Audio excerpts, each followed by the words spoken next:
The economic collapse is already here. It's already here. They're not just televising it. They're not telling you about it. If you look at central bankers, they've never been right about any crash, any depression, any recessions, ever. Bank failures are happening all across America. The bank run has started. For weeks now, the Fed is bailing out the rotten bankers left and right. The Fed is easing restrictions, easing laws to eliminate what bankers need to do, risky investing with your money. Your money. The money you put into savings or checking accounts that they're holding. They're gambling with it on derivatives. So what's happening is that bankers are in trouble. They're not liquid, they don't have cash. Bank-to-bank lending, called the repo hit, up to almost 10%, which is crazy when interest rates are at an all-time low, almost at 0%. In America, we never had interest rates this low before. What I want you to pay attention to is what happened in 2006. In 2006, there were 0 bank failures, and then in 2007, there were 3 bank failures, and then it went to 25 bank failures in 2008. Now, what I want to show you right now is 2018 had 0 bank failures, in 2019, 3 bank failures. Now, this looks like the exact same thing that happened 11 years ago. Then, what's going to happen in 2020?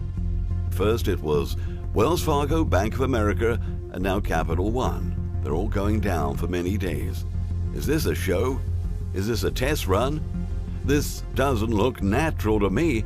We have a repo crisis, a liquidity crisis, a pension crisis, a sovereign debt crisis, a monetary crisis, and a crisis of the democratic model with mounting turmoils and ever-increasing separatist movements around the globe. He who panics first, panics best. Capital One Bank went down for hours. The banks are down. This is the 3rd bank in just a few months that's been totally down. We had Wells Fargo a couple of months ago that was totally down. Then we had Bank of America. It was entirely down. And now it's Capital One that's down. And by all means, no word of it in the news. Guess what? Thousands of people failed to gain access to their money to pay rent, or to buy food, or to buy lunch, or to pay for their gas because their system was all down. Now, is this a coincidence?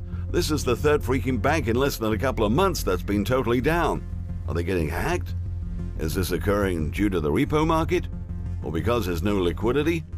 That's why the Fed is bailing out these banks to the tune of $150 billion. No, not millions, but billions a day, every day. That is a bail to these rotten banksters at $150 billion per day. So, which bank is the culprit? We really do not know if this is Bank of America, Wells Fargo, or Capital One. We don't know if it's Deutsche Bank. They're not allowing us to know. Although, this is our money that's within these banks, so in less than 6 months, we have had 3 substantial banks go blackout. There's really no clarification of how this is happening. Saving your hard-earned money in a bank, how stupid is that? Just as in 1950s America, 3 of the top largest banks in America right now go dark without any clarification. The bank run has actually started. That's why we have the repo market. This time, the Fed doesn't have the mini stimulus to inject the patient, the economy to survive, because they're already at all-time low interest rates that you already know about. As reported by Bloomberg, global banks are inadvertently stocking up on risky corporate loans as a result of investors starting to slash risk in the credit markets. Barclays and Deutsche Bank are complicated bankers, but last to see investors getting ready for the 2019 recession and smart money leaving markets. Billions are small when taking into account $70 trillion in negative yield bonds that project vulnerability to every country. Bankers, like politicians, are too intricated with many forms of nepotism to see the forest. Wall Street bankers are money-loving, people-hating psychopaths who control the government and laugh at the tragic consequences of their behavior. I cannot remember ever having repos and 0% interest rates at the same time. How can we have a shortage of liquidity when at the same time money is being loaned out at that sort of low rate? What's happening? What this means to me is money is going out quicker than it's going in. And without the repos, they would have defaulted on their payments, generating a confiscation. Do you want a timeline? How about when the repos end? I honestly don't see an exit out of this without some kind of default or bail-in. Quantitative easing is not anymore working, and the banks can't borrow any more money. At a particular point, there will be a big bank failure or multiple failures, which will include at the very least some kind of a bail-in and supposedly some sort of bailout, even though they might name it something else. When and which banks is still to be disclosed. The repos are the last line of protection. Debt wrecks everything. It created the 100 Years' War and the War of the Roses, going back way back when. Being underwater with debt meant war. Real history widescreens this quite elegantly. Most currencies in the world are based exclusively on debt. They all have to be loaned into existence. It's the craziest proposition the world has ever known, and its supporters are the quintessence of evil. Today, the U.S. total debt is over $206 trillion. Let me just explain this to you. The primary dealers buy bonds from the Treasury, thus funding the government with cash. The Fed buys bonds from primary dealers for money to primary dealers. It's a reimbursement tool since the first deal by law must purchase treasuries. This process doesn't increase liabilities against deposits. This does not cause monetary inflation. It only grows government agencies with bloated budgets, which in turn puts the brakes on economies. If this were not the case, the Soviet Union would still be here. The fractional reserve is what increases liabilities and deposits, that's monetary inflation, so long there is a high demand for loans. With low order, you have negative rates. The fractional reserve works in reverse. Unlike 2008, the Fed has insured the repo markets with an unlimited supply of digital US dollars as insurance. When it comes to creating digital dollars versus people dying of mass default, who do you think will win? The US had abused a privileged position which no other country has had, aside from perhaps the UK during the time of the British Empire and when it was at the top of the financial food chain. The only reason why deficits and debts don't seem to matter to the US is that the only way to change this destructive behavior now is to allow it to implode under its own weight. The rest of the world watches as all the rules that apply to it now all of a sudden doesn't apply to the US, and more countries are therefore starting to distance themselves from the United States.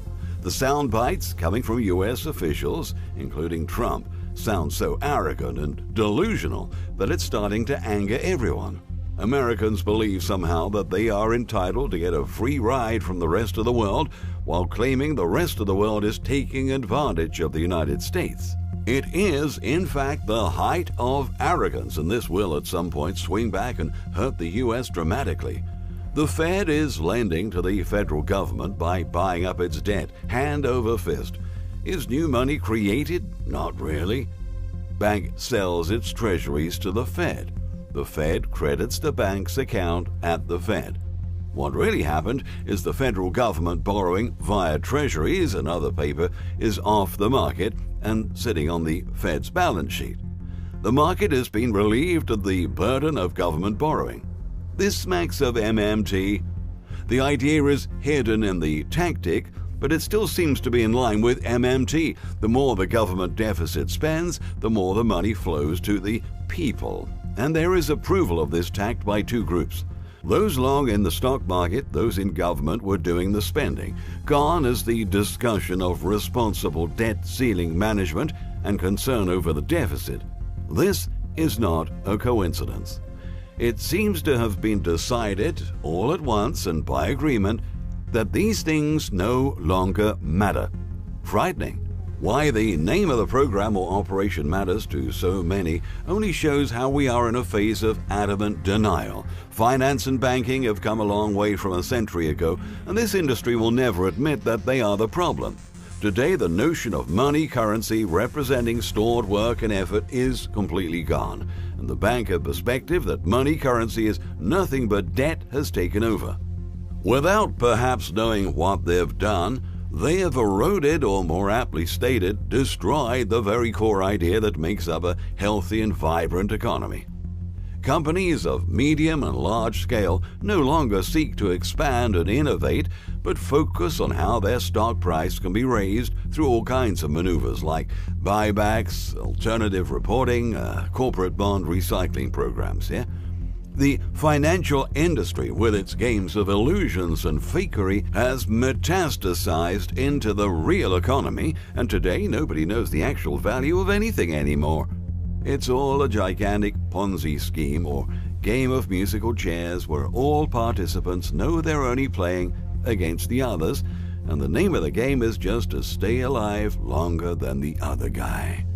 From having been an industry that focused on screwing the little guy with absurd rates and fees, the financial industry today has all but abandoned this segment and instead are set on screwing each other. Anyone with a few working brain cells knows what this repo program's really all about.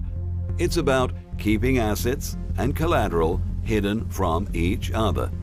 The fight or war now is between the most important financial institutions, and they know some of them will be culled to save the rest once the recession kicks in. The Trump administration is using this to ensure all of them keep pushing the markets higher, even when it's utterly clear to everyone that the whole thing is a gigantic theater. The big question we should ask now is just how fragile this entire arrangement really is, because it will not take a lot to push it all over and have a recession that will dwarf the last. The level of recklessness and arrogance showed towards ordinary people and the real economy is staggering. But then again, we all know what is at stake here: the very survival of the US dollar.